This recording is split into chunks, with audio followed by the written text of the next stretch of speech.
Today we're talking about a film called Complete Unknown. Now, this was kind of an interesting film. The reviews weren't that great for it, but I really like Michael Shannon. I like Rachel Weisz a lot, so I wanted to check it out.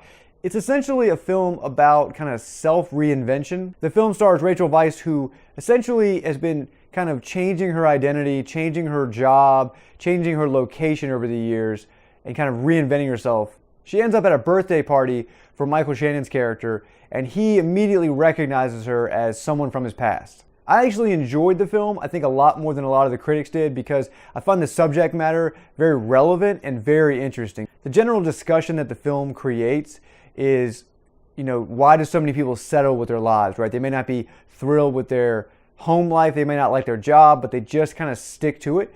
And whether or not that is maybe better than every few years kind of reinventing yourself, starting a new life, a new chapter, and moving on constantly to try to find, what's going to really make you happy. The film does have some flaws, primarily with the pacing. It can drag on a little bit from time to time, especially there's a small section in the middle, maybe 15-20 minutes long. It really feels a bit unnecessary.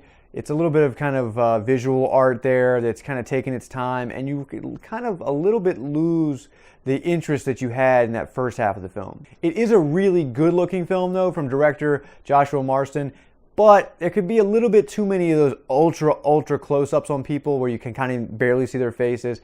I'm not a big fan of that unless you do it in the right way, and it feels a little bit unnecessary in the film. Rachel Weisz and Michael Shannon are both really great in the film, but they can feel a little bit restrained at sometimes, and that's probably due to the writing style of Joshua Marston. It doesn't feel as kind of raw and authentic. It can occasionally feel like they're just kind of holding back a little bit too much. Overall, I give Complete Unknown a 3.5 out of 5. I really did enjoy the film. It raises some really interesting questions that a lot of people don't want to ask.